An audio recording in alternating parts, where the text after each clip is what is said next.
The Night King has 100 of Craster's children. Sam and Gilly have baby Sam, Cersei's pregnant, and all signs suggest that Daenerys is going to have a baby too. What's going to happen to all these children? The first two are easy. Maggie the Frog prophesied that Cersei would have 3 children.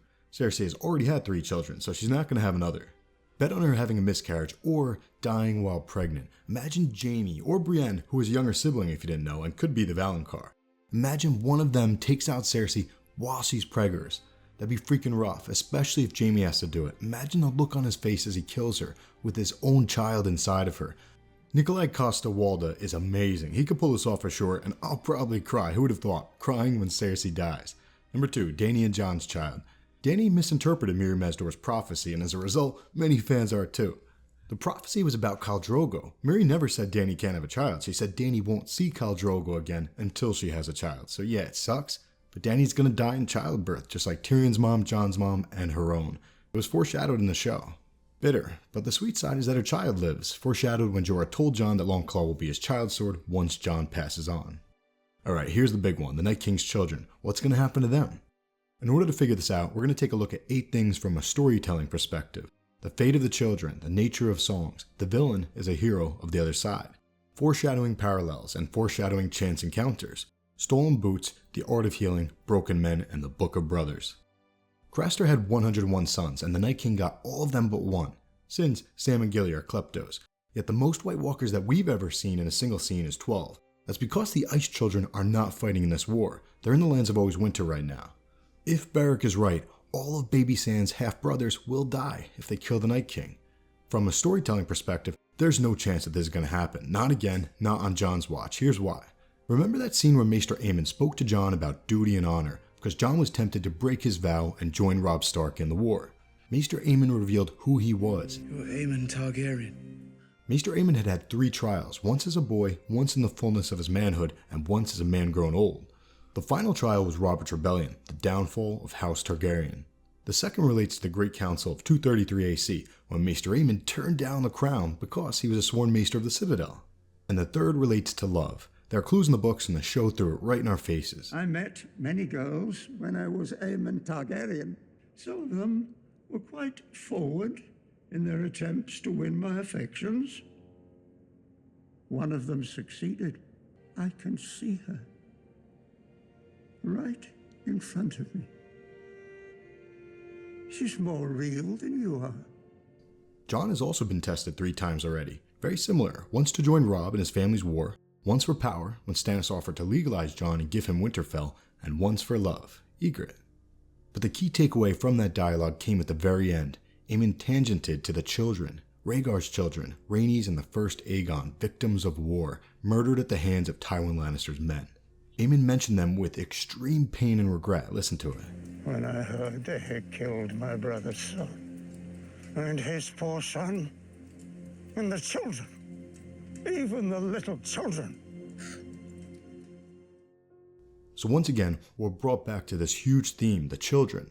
The story started with the children of the forest, and it will end with the hopes of a better world for the children of tomorrow. From a storytelling perspective, they cannot kill the Night King, or Baby Sam's half-brothers are going to die. But this assumes that the Ice Children are not the White Walkers that we see in battle. To prove that, let's start at the beginning. Supposedly, the first men came to Westeros and warred the Singers, aka the Children of the Forest. The Singers created the White Walkers to fight back, but eventually, the Singers and men grew tired of war and made a pact, at the God's Eye, the Isle of Faces. Thousands of years later, the White Walkers came back. The songs sing of a dude called the Last Hero, who had 12 companions. He found the children and then pushed back the others to the lands of Always Winter. Then, they built a magical wall and started the Night's Watch. The first fort was called the Night Fort, commanded by the Night's King of History and Lore, the 13th Lord Commander. He fell in love with another. Legend describes her as a White Walker, but maesters believe that she was the daughter of a Barrow King.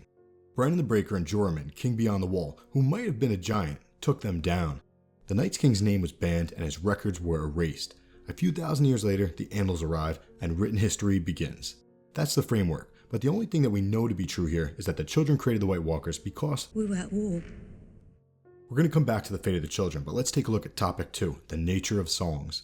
As we just said, written history did not start until the Andals arrived. In other words, a lot of history and lore is based off of songs, passed down from generation to generation.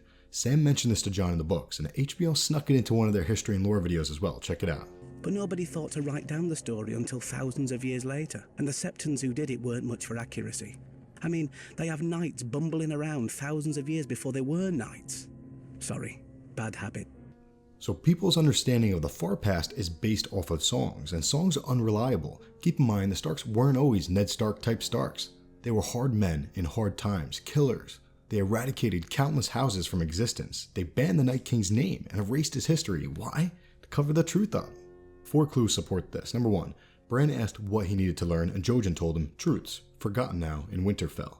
Number 2, Maester Aemon said, knowledge is a weapon, Jon. Arm yourself well before you ride forth to battle. Number 3, Lord Commander Jon commanded Sam to read and find out about the others, and not just how to kill them, they already knew that, but who the others are, where they came from, and what they want. And last, as he was dying, Maester Aemon said, even the most fanciful song may hold a kernel of truth. Find that truth for me, Sam.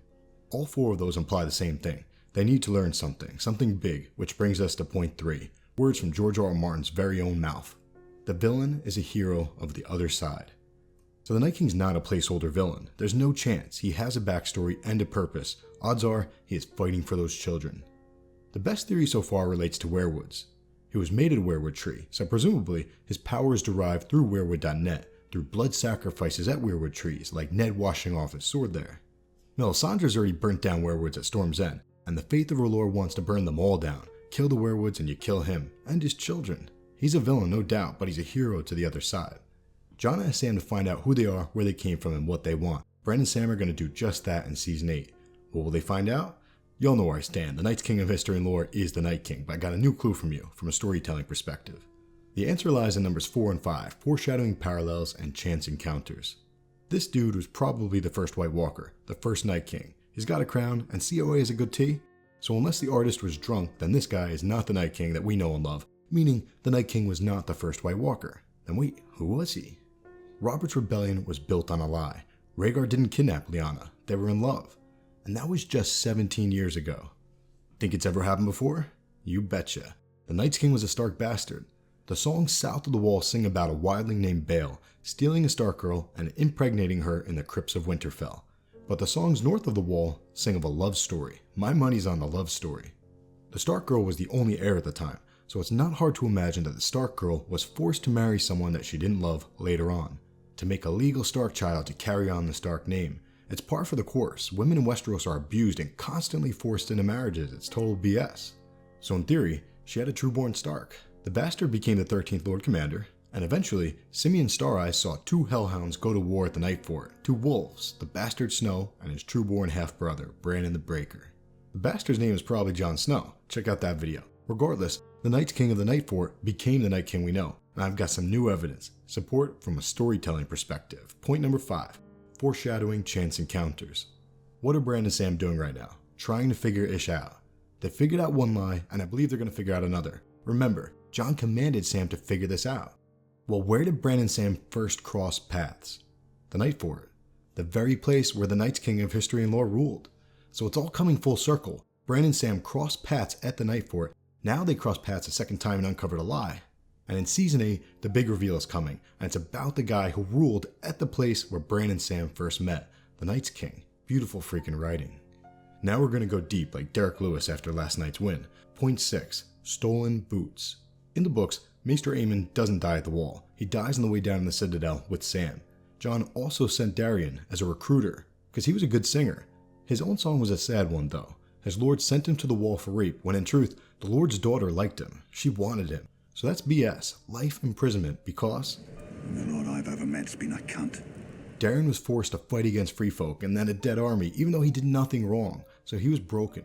Once a healer said that Maester Aemon could not be healed, Darion ditched his vows, in Bravos, so Sam attacked him and Arya ended up killing him. Arya then stole his boots. Very ironic, because she never walked in his shoes. Had she done that, she'd have known that he did not deserve to die. Think about the Night King. We saw him converted against his will here. So most likely, the story about the last hero and his 12 companions saving the day, it's BS. He was forced into eternal frozen hell. That's why the Starks banned his name and erased all his records. It was a cover-up. The last hero story is a lie. Sneaky Stark bastards. Which brings us to point 7, broken men. This is a huge theme, very important to George, and it's my favorite passage in the entire series, focusing on Sandor. But Sandor's not the only one. There are all types of broken men and women and children. Lady Cat became a broken woman the day she was told that Bran and Rickon were murdered. She let go of her dying father's hand that day, and figuratively speaking, she let go of another father's hand. The father above. War broke her and broke her faith in the Seven.